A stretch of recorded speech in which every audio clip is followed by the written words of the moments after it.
Saat mendengar vonis dokter, di pikiran saya takut saya mati gitu.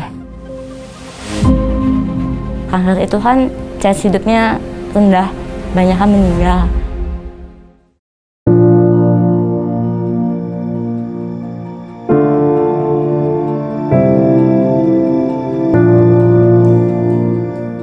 Nama saya Kesia Christine Nurmalan. Saya mempunyai mimpi untuk membahagiakan orang tua saya dan mendapatkan karir yang bagus. Saya ingin membalas orang tua saya dengan membahagiakan mereka.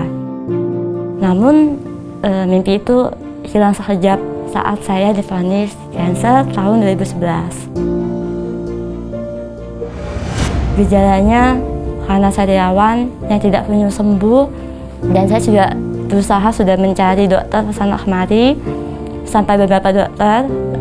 Mereka rata-rata pembicaraan vonisnya sama, kamu suspek kanker lidah, harus dibiopsi untuk mengetahui stadium dan perkembangannya menyebar kemana. Jadi saat divonis itu mimpi saya seperti hilang, saya seperti hancur. Penyakit kanker itu ada uang belum tentu bisa sembuh. Udah harus berpikir dulu soal uang. Itu kan bukannya biaya yang sedikit lah untuk berobat kanker itu. Bukannya dalam satu tahap beres. Ini kan harus ada tahap A, tahap B, tahap C.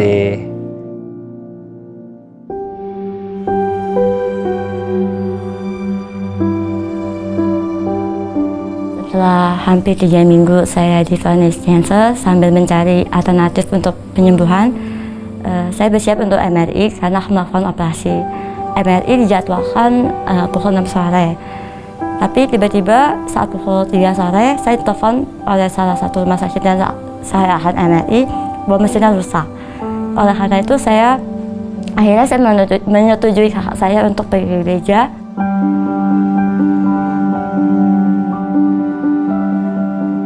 Saya sempat kaget, saya bingung karena kan mungkin belum terbiasa dengan situasi gereja tersebut. Saya melihat orang-orang mendoakan, saya melihat orang-orang menangis, ada yang jatuh saat didoakan. Itu sempat membuat saya takut terus, sempat membuat saya bingung itu sebenarnya saya salah nggak sih kesini gitu. Orang pendeta bertanya pada saya, maukah kamu menerima Yesus sebagai juru selamat? Dan anehnya saya menjawab saya mau. Saya didoakan, ditumpang tangan, tepatnya tumpang tangan oleh pendeta, saya jatuh. Saat saya jatuh, saya merem lama gitu, saya nangis. Saat itu saya merasa damai yang belum pernah saya rasakan dalam hidup saya. Saya merasa nyaman, aman, lalu saya merasa seperti dipeluk, saya merasa dijaga.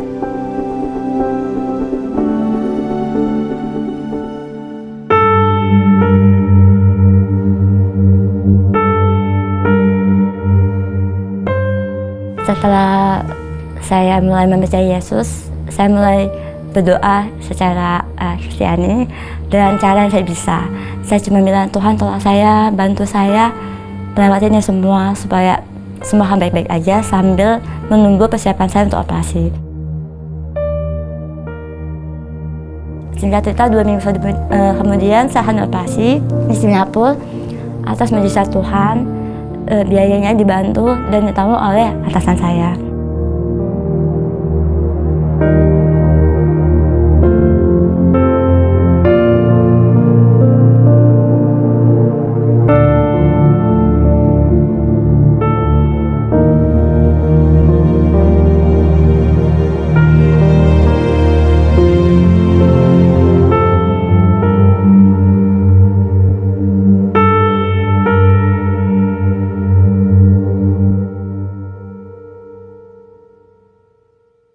Saat operasi yang pertama,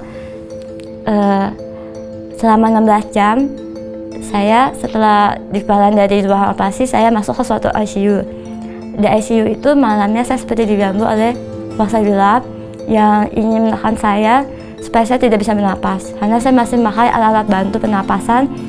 Nah, kondisi saat itu juga saya tidak bisa berbicara, saya tidak bisa berteriak karena leher saya dibolongi. Saya cuma bisa berdoa pada Tuhan bahwa tolong Tuhan hilangkan kuasa ini dari hadapan saya karena saya sangat takut.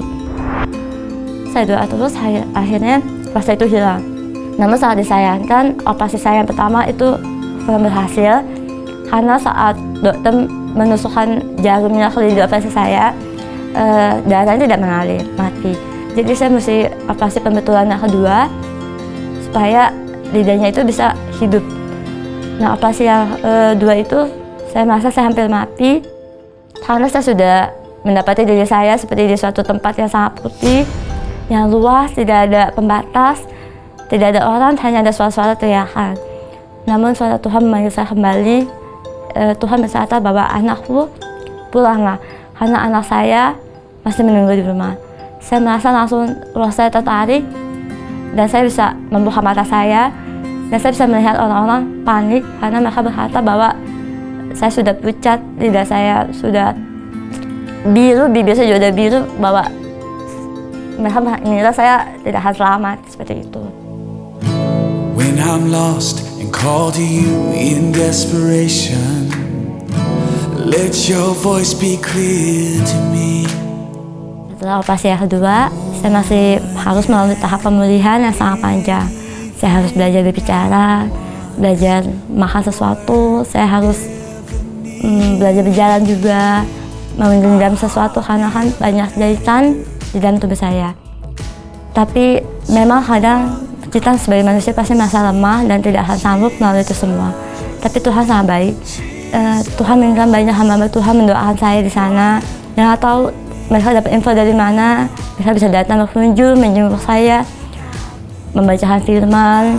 Ada beberapa yang membawakan saya lagu rohani untuk saya dengarkan. Saya mendapat kekuatan dari uluran tangan Tuhan. Jadi saya mendengarkan lagu rohani saat saya lemah. Saya berdoa, saya sangat kuat. Saya berteriak pada Tuhan, Tuhan tolong saya. Kadang-kadang proses itu sangat sakit. Saya sampai pikir, saya bakal sanggup melaluinya semua. Tapi seiring waktu, berjalan satu hari, sampai detik ini, sampai sekarang, saya sudah 9 tahun. Tuhan tetap bersama saya. Pelan-pelan Tuhan tetap pulihkan saya. Sampai saya bisa berbicara. Dan sekarang saya bisa di sini membagikan cerita kesaksian saya kepada semuanya, teman-teman.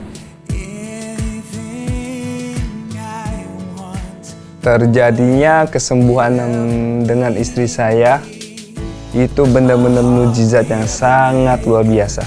Dan melalui sakit ini, saya bisa menjadikan Tuhan Yesus sebagai pedoman hidup saya. Bahwa saya bisa menjadi saksi Tuhan.